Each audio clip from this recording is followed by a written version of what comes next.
प्यारे बच्चों, आप सभी का हमारे चैनल पे बहुत बहुत स्वागत है। दोस्तों, आज के इस वीडियो के माध्यम से क्लास 10th के बच्चों के लिए गणित का यूपी बोर्ड के द्वारा जारी किया गया 2024 का लेटेस्ट मॉडल पेपर लेकर के आ चुका हूं।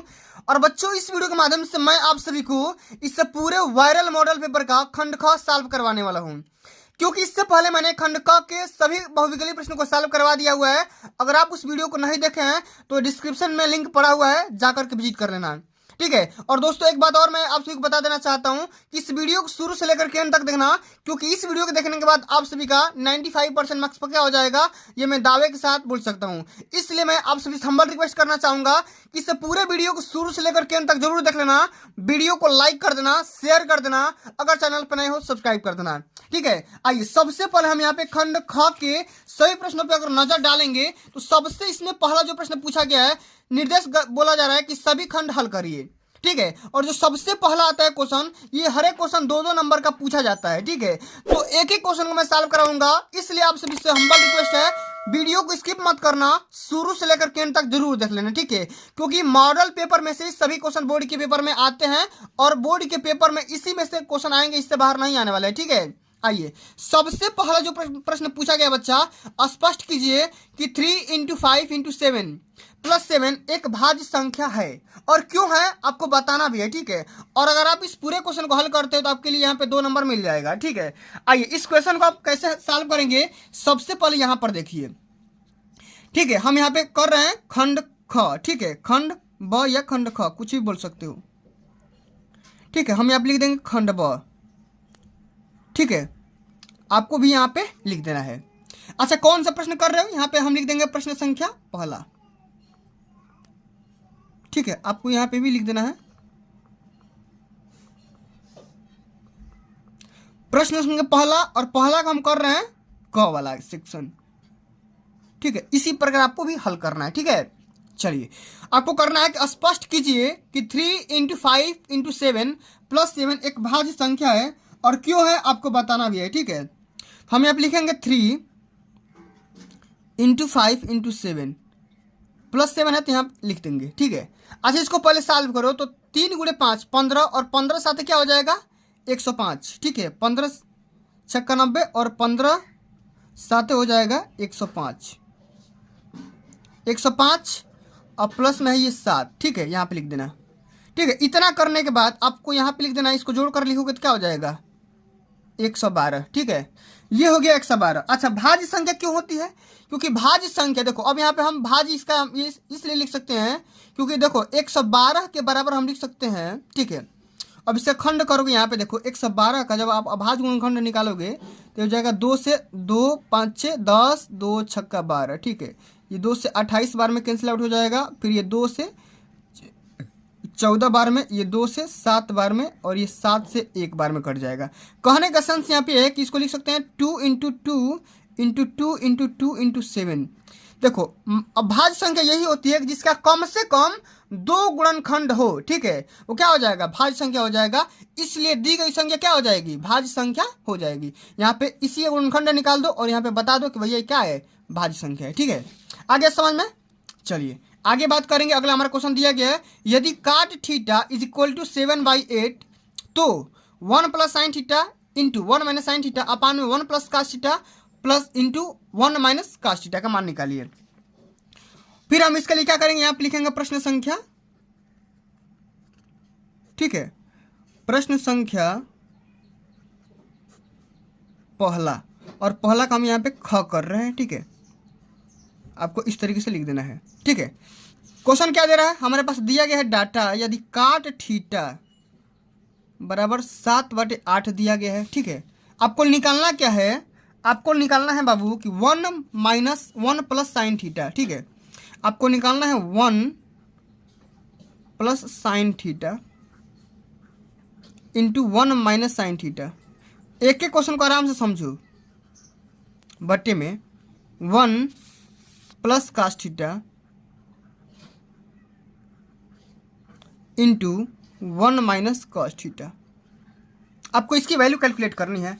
एक बात मेरे को आप बताओ कि a + b, इसको मान लो, एक को a मान लो, sin θ को b मान लो, a + b a - b, a + b a - b, ये सूत्र होता है a² - b²। तो हम इसके जगह पे लिख सकते हैं 1 माइनस साइन स्क्वायर थीटा बटे में लिख सकते हैं 1 माइनस कॉस स्क्वायर थीटा। ठीक है, ये माइनस है। अच्छा, 1 माइनस साइन स्क्वायर थीटा बराबर क्या हो जाएगा? ये हो जाएगा कॉस स्क्वायर थीटा और बटे में ये हो जाएगा साइन स्क्वायर थीटा। अच्छा, साइन बटा कास, इसको हम लिख सकते हैं, यहाँ पे देखो लिखने का तरीका। ठीक है, इसको हम लिख सकते हैं कास थीटा और बटे में साइन थीटा। इसका आप होल स्क्वायर भी कर सकते हो और इसी के जगह पे क्या लिख सकते हो? Cot theta. ठीक है, कॉट थीटा का होल स्क्वायर कर दो। अच्छा, कॉट थीटा का मान यहाँ पे दिया गया 7/8, इसका स्क्वायर कर दो, क्या हो जाएगा? 49 और बटे में 64, ये माना जाएगा। तो इस प्रकार आपको हल करना है। समझ में आ गया ना? चलिए आगे बढ़ते हैं। अगला हमारा क्वेश्चन दिया गया है कि दो घनों जिनमें से प्रत्येक का आयतन 64 घन सेंटीमीटर है के संलग्न फलकों को मिला करके एक ठोस बनाया जाता है। इससे प्राप्त घनाभ का पृष्ठीय क्षेत्रफल ज्ञात करिए। अच्छा, इस क्वेश्चन को आप कैसे हल करोगे? तो ध्यान से समझिएगा। ठीक है, सबसे पहले मैं आप सभी को यहाँ पे बता देना चाहता हूँ, यह है क्वेश्चन नंबर पहला का यहाँ पे ग नंबर। ठीक है, अच्छा सबसे पहले ध्यान से समझो, दो घन है। ठीक है, मान लो यहाँ पे क्या है? एक घन है। ये एक एक क्वेश्चन को बारीकी से समझो। ठीक है, जिसका आयतन कितना है? जिसका आयतन है 64 घन सेंटीमीटर। इसका आयतन क्या है? 64 घन सेंटीमीटर। अच्छा, घन का आयतन क्या होता है?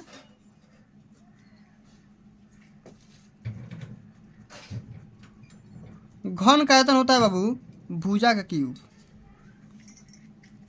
ठीक है, अच्छा आयतन दिया है, आयतन दिया है 64, भुजा मान लो ए का क्यूब। अच्छा, तो 8 बराबर सॉरी यहाँ पे हो जाएगा 4 बराबर ए हो जाएगा, यानी कि हम ए का मान निकाल सकते हैं 4 सेंटीमीटर। ठीक है, ए का मान कितना आ जाएगा? 4 सेंटीमीटर निकल करके आ जाएगा। लेकिन आपको करना क्या है? आपको करना है इसी के बराबर एक और घन यहाँ पे जोड़ना है। ठीक है, एक और घन आपको यहाँ पे जोड़ देना है। ठीक है, ठीक है, यहाँ पे इस प्रकार से। ठीक है, माने इस प्रकार से एक और आपको घन यहाँ पे जोड़ देना है। ठीक है, अब इतना जब जोड़ेंगे तो इसकी जो भुजा होगी ये क्या हो जाएगी? ये भुजा 4 हो गई तो ये भी 4 हो जाएगी। ठीक है, इसका हाइट क्या है? इसका हाइट तो सेम है और ब्रेथ भी इसका सेम है 4 तो इसका लंबाई देखो, लंबाई कहने का सेंस यहाँ पे लंबाई इसका 4 + 4 हो जाएगा, यानी कि 8 सेंटीमीटर इसका लंबाई हो जाएगा। ठीक है, बी की बात करेंगे तो इसका 4 सेंटीमीटर हो जाएगा। हाइट की बात करेंगे तो ये भी 4 सेंटीमीटर हो जाएगा। ठीक है, इतना माना सेम चीज़ है। ठीक है, करना क्या है? अब यहाँ से क्या हो गया? घनाभ बन गया। ठीक है, क्या बन गया? एक घनाभ बन गया। ठीक है, अच्छा घनाभ बन गया तो आपको क्या करना है? घनाभ का पृष्ठीय क्षेत्रफल निकालना है। ठीक है, घनाभ का पृष्ठीय क्षेत्रफल निकालना है। तो घनाभ का पृष्ठीय क्षेत्रफल का सूत्र होता है 2 × L × B + B × H + L × H होता है। ठीक है, सबका मान यहाँ पर रख दो। 2 × L का मतलब लंबाई 8 × B माने 4 + B माने 4 × 4 + H माने 4 × L माने L है ना, L माने 8 × 4। ठीक है, देख लो यहाँ पे, तो ये क्या हो जाएगा? 2। अच्छा, ये क्या होगा? 8 चौके 32 + 4 चौके 16 + 32। ठीक है, ये हो जाएगा 2, 32 × 64 और प्लस में 16। इसको आप देख लो एक बार, तो ये क्या हो जाएगा? 16 64 70 70 10 80 80 हो जाएगा, यानी कि 160 सेंटीमीटर स्क्वायर। ये आपका आंसर हो जाएगा। ठीक है, तो इस तरीके से आपको हल करना है। समझ में आ रहा है ना? तो पूरा क्वेश्चन मैंने क्या पहले बताया? एक घन दिया था, उसका आयतन दिया था। सबसे पहले मैंने क्या बोला? उसका भुजा निकाल लो। भुजा निकालने के बाद ठीक है, एक और घन जोड़ दोगे तो इसकी पूरा भुजा, इसकी भुजा निकाल लो। इसका लंबाई निकालोगे तो 8 हो जाएगा। चौड़ाई और ब्रेथ इसका सेम रहेगा, कोई दिक्कत की बात नहीं है। तो यहाँ पे एक घनाभ बन गया। घनाभ का 3 भुजा होता है। ठीक है, लंबाई होता है, चौड़ाई होता है, साथ में उसका ऊंचाई होता है। ठीक है, तो इसका पृष्ठीय क्षेत्रफल क्या होता है? 2 × LB + BH + LH होता है। इसका मान रख दोगे यहाँ पे 164 स्क्वायर सेंटीमीटर निकल करके आ जाएगा। ठीक है, चलो अब आगे बात करेंगे। अगला हमारा क्वेश्चन यहाँ पे दिया गया है, ध्यान से समझोगे। ठीक है, कि निम्न आंकड़ों का माध्य ज्ञात कीजिए। ठीक है, निम्न आंकड़ों का माध्य ज्ञात करिए। अच्छा, माध्य कैसे ज्ञात करना है?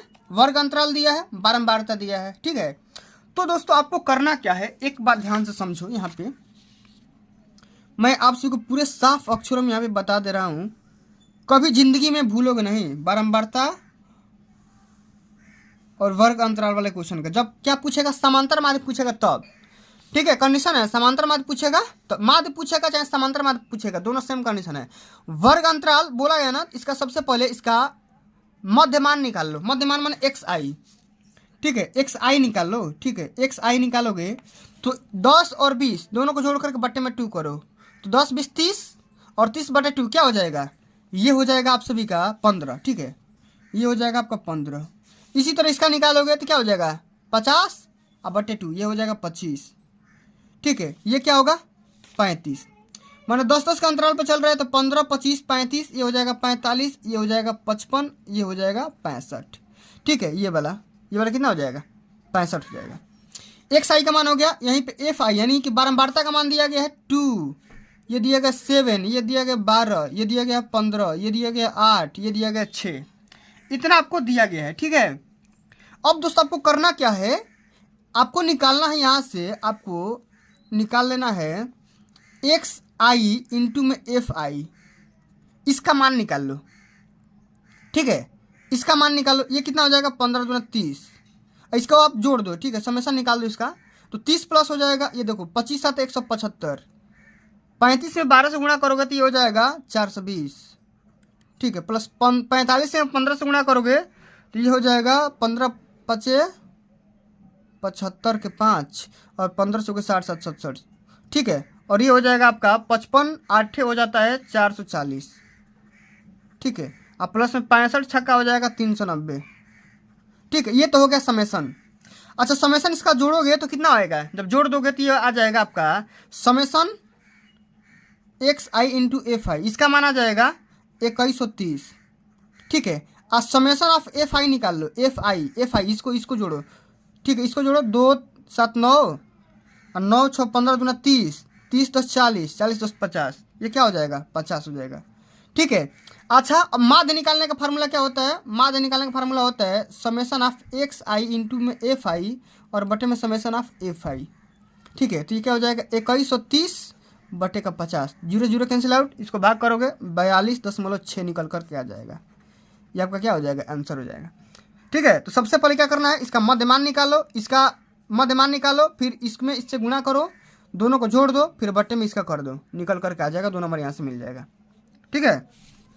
चलो आगे बात करते हैं। अगला हमारा क्वेश्चन पूछा गया है कि बिंदु -4, 6 बिंदुओं ए -6, 10 और बी 3, -8 को जोड़ने वाले रेखाखंड को किस अनुपात में विभाजित करता है, ठीक है। तो किस अनुपात में विभाजित करता है, तो यहाँ पे एक सूत्र होता है, मान लो m और n में या m1 m2 में विभाजित करेगा, ठीक है। तो इस क्वेश्चन को आप कैसे हल करोगे, तो इस क्वेश्चन को हल करने का सही तरीका यहाँ पे अंग नंबर क्वेश्चन। सबसे पहले यहाँ पे 3 बिंदु दिया गया ना, a का मान दिया गया है, यहाँ पे देखो a का मान दिया गया है -6, 10, b का मान दिया गया 3, -8 है, ठीक है, ये -8 है, और यहाँ पे कोई बिंदु है उसका निर्देशांक है, ठीक है, -6 नहीं 4, 6 कोई बिंदु है, ठीक है। तो जब मिलाओगे तो कितना का अनुपात बनेगा आपको यही बताना है, ठीक है। तो सबसे पहले यहाँ पे एक फार्मूला होता है, सबसे पहले फार्मूला नोट करो, होता है x बराबर m1 x2 प्लस में m2 x1 और बटे में होता है, यहाँ पे होता है m1 प्लस में m2, ठीक है, ये होता है फार्मूला, ठीक है। अब इतना करने के बाद, ठीक है, इतना करने के बाद आपको करना क्या है, ये होता है x, ये होता है x, ये होता है y, ठीक है, ये होता है x1, ये होता है y1, ये होता है x2, ये होता है y2, ठीक है, मान लो इतना।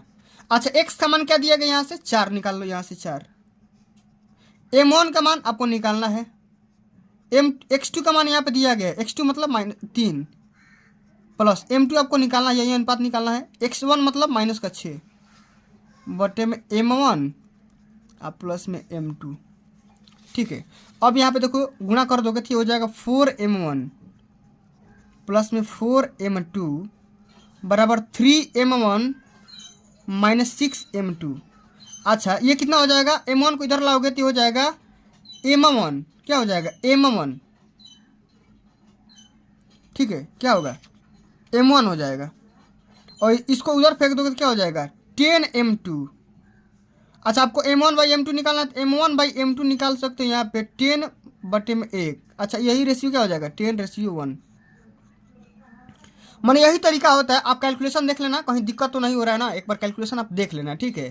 फार्मूला ये होता है m1x2 प्लस m2x1 बटा m1 प्लस m2, ठीक है। बाकी आप सवाल को एक बार सही तरीके से देख लेना, ठीक है। ये आपका -4 है ना, ये आपका माइनस में 4 है, ठीक है, यहीं पे गड़बड़ हो रहा था, ठीक है।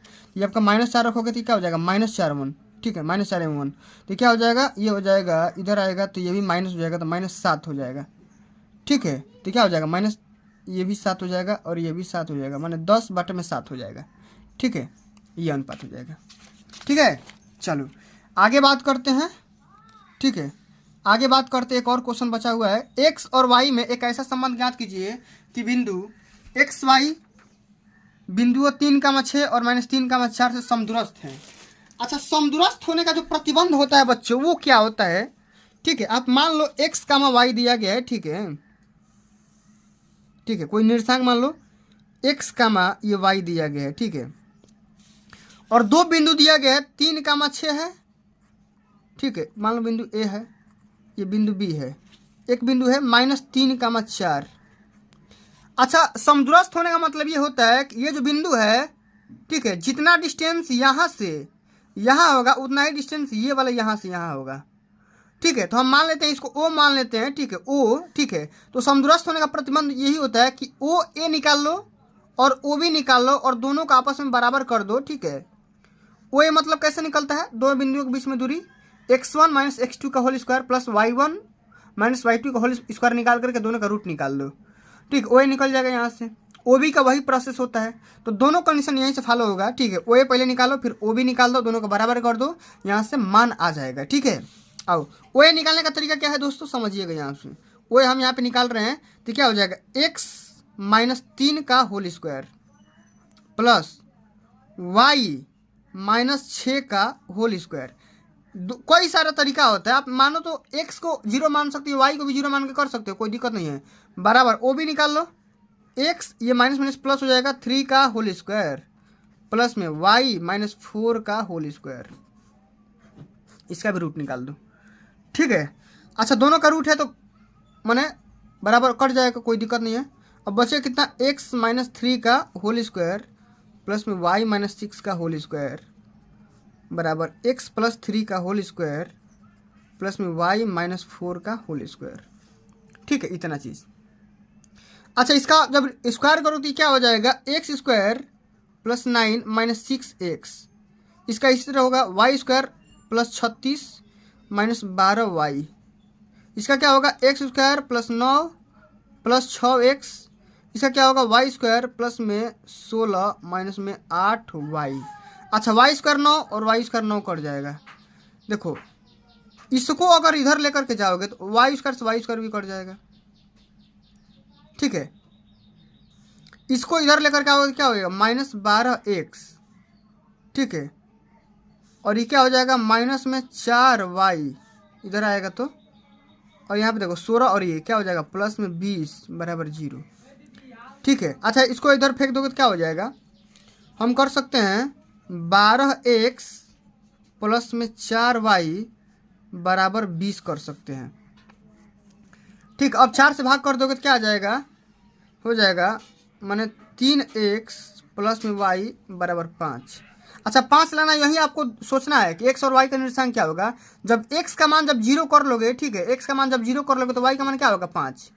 x बराबर जब 0 करोगे तो y का मान क्या आ जाएगा -5, तो यही निर्देशांक हो जाएगा x बराबर 0 और y बराबर -5।